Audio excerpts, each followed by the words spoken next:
ራን ቻናላችን ቤተሰቦች የሰዓቱን ሰበር ዓለም አቀፍ ወሬዎችን ይዘን ቀርበናል።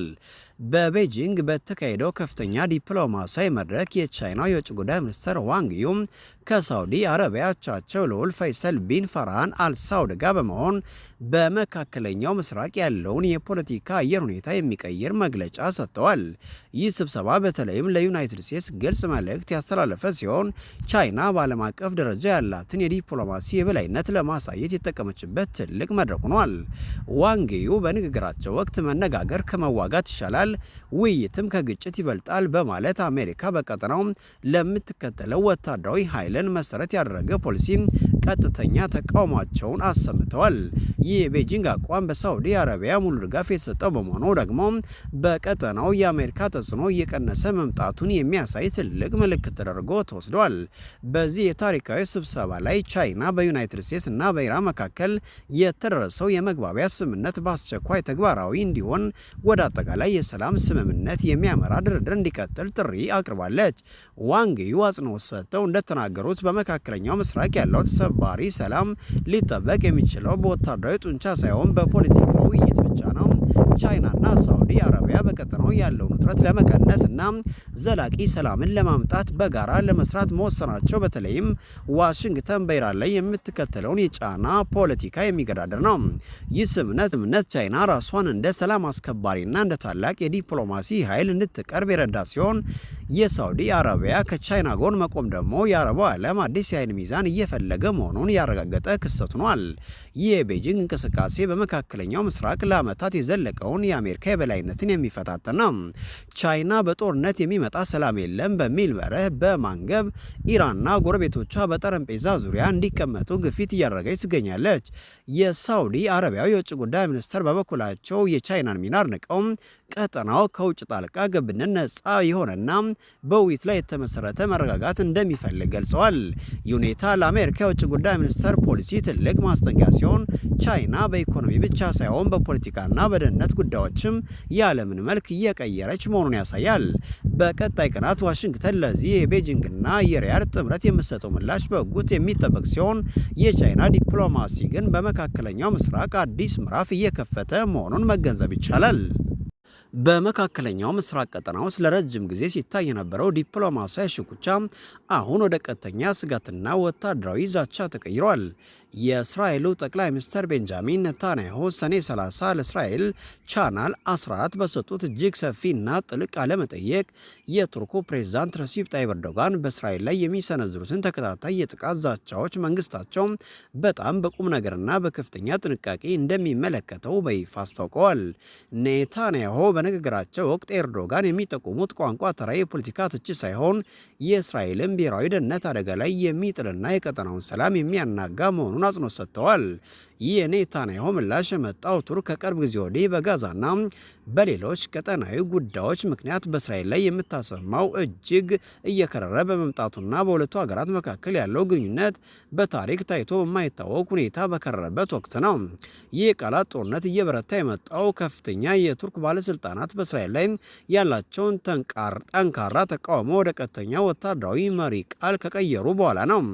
በተለይም የቱርክ የሀገር ውስጥ ጉዳይ ሚኒስትር በሰጠው መግለጫ መላው የእስልምና ዓለም ተባብሮ ቅድስት ከተማ ኢየሩሳሌምን ከእስራኤል ቁጥጥር ስር ነፃ ለማውጣት መነሳት እንዳለበት ጥሪ አቅርበዋል። ኢየሩሳሌምን ነፃ የማውጣት ጥሪ በቴል አቪቭ ባለስልጣናት ዘንድ እንደ ከፍተኛ ስጋት የተቆጠረ ሲሆን ቱርክ በቀጠናው ያላትን ወታደራዊና ሃይማኖታዊ ተጽዕኖ በመጠቀም እስራኤልን ለማዳከም እየሰራች መሆኑን ያሳያል ብለዋል። እስራኤል ይህንን ንግግር እንደ ተራ ፖለቲካዊ መፈክር ሳይሆን ሊተገበር የሚችል የጥቃት እቅድ አድርጋ በመቁጠር የደህንነት ተቋሞቿን በተጠንቀቅ እንዲቆሙ ማድረጓ ተዘግቧል። ሁኔታውን ይበልጥ አሳሳቢና አነጋጋሪ ያደረገው ደግሞ አንዳንድ ታዋቂ የምዕራባውያንና የእስራኤል የዜና ምንጮች ያሰራጩት አስደንጋጭ ዘገባ ነው። ሁኔታውን ይበልጥ አሳሳቢና አነጋጋሪ ያደረገው ደግሞ አንዳንድ ታዋቂ የምዕራባውያንና የእስራኤል የዜና ምንጮች ያሰራጩት አስደንጋጭ ዘገባ ነው። እነዚህ መገናኛ ብዙሃን እንደዘገቡት ከሆነ ፕሬዝዳንት ረሲፕ ጣይብ ኤርዶጋን በመጋቢት 25 የረመዳን ወር ማብቂያ ላይ በተካሄደው የጸሎት ስነ ስርዓት ወቅት ፈጣሪ እስራኤልን እንዲያጠፋ የሚል ይዘት ያለው እጅግ ከባድ ጸሎት እና ንግግር ማድረጋቸው ተሰምቷል ብለዋል። ይህ መረጃ በዓለም አቀፍ ደረጃ ትልቅ መነጋገሪያ የነበረ ሲሆን የቱርክ መሪ ከዚህ ቀደም ከሚያደርጓቸው ትችቶች ወጣ ባለመልኩ አሁን ላይ እስራኤል እንደ ሀገር እንድጠፋ ፍላጎት እንዳላቸው የሚያሳይ ነው ብለዋል። ምንም እንኳን የቱርክ ወገን ለዚህ ዘገባ ግልጽ ምላሽ ባይሰጥም የእስራኤል ባለስልጣናት ግን የኤርዶጋንን ንግግር ለኔታንያሁ መንግስት እንደ ትልቅ የቀጥተኛ ስጋት ምንጭ አድርገውታል። ይህ አዲስ የዲፕሎማሲና ሃይማኖታዊ ፍጥጫ በታሪክ ረጅም ግንኙነት የነበራቸው በኔቶ ማዕቀፍ ውስጥ በተዘዋዋሪ አጋር የሆኑት እስራኤልና ቱርክ አሁን ላይ ወደማይመለስ ግጭት ውስጥ መግባታቸውን ያሳያል።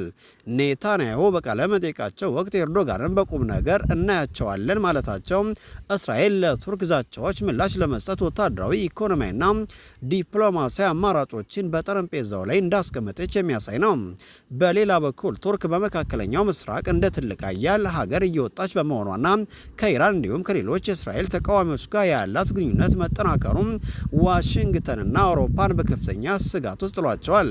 ይህ ፍጥጫ ወደ ቀጥተኛ ወታደራዊ ግጭት ያመራል ወይስ በከባድ የቃላት ጦርነት ብቻ ይቀጥላል የሚለው ጥያቄ የዓለምን የፖለቲካ ተንታኞች ትኩረት ስቧል።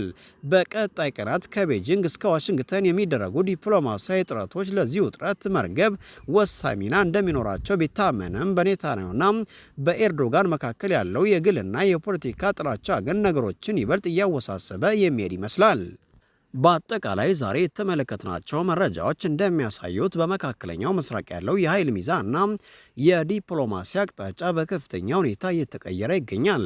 በአንድ በኩል ቻይና ከሳውዲ አረቢያ ጋር በመሆን መነጋገር ከመዋጋት ይሻላል የሚል መርህን በማንገብ አሜሪካ በቀጠናው ያላትን ወታደራዊ የበላይነት በዲፕሎማሲያዊ ውይይት ለመተካትና በኢራንና በአሜሪካ መካከል ሰላም እንዲወርድ ጥረት እያደረገች ትገኛለች። ይህ የቤጂንግ እንቅስቃሴ በመካከለኛው ምስራቅ አዲስ የሰላም ተስፋ የፈነጠቀ ቢሆንም በሌላ በኩል ደግሞ በእስራኤልና በቱርክ መካከል እየተጋጋለ የመጣው የቃላት ጦርነት ቀጠናውን ወደ ሌላ የግርግር አዙሪት ውስጥ ሊከተው እንደሚችል ተሰግቷል። ጠቅላይ ሚኒስትር ቤንጃሚን ኔታንያሁ ለፕሬዝዳንት ኤርዶጋን ዛቻ የሰጡት ከባድ ምላሽና ከቱርክ ወገን የሚሰሙ ኢየሩሳሌምን ነጻ የማውጣት ጥሪዎች በቀጠናው ሰላም መውረድ ምን ያክል አስቸጋሪ እንደሆነ የሚያሳዩ ክስተቶች ናቸው።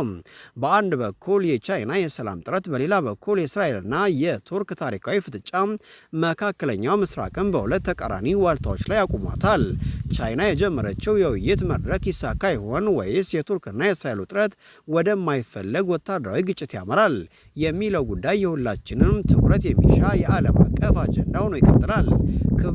ክቡራን ተመልካቾቻችን ለዛሬ የነበሩን መረጃዎች እነዚህን ይመስሉ ነበር። እናንተስ በእነዚህ ጉዳዮች ላይ ያላችሁ አስተያየት ምንድነው?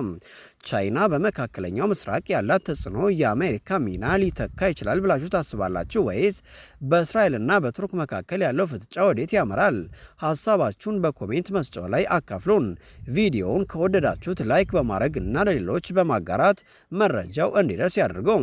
ለቻናላችን አዲስ ከሆናችሁ ደግሞ ሰብስክራይብ በማድረግ የሁል ጊዜ ቤተሰባችን ይሁኑ። ስለተከታተላችሁን እናመሰግናለን። ሰላም ቆዩ። ሰናይ ጊዜ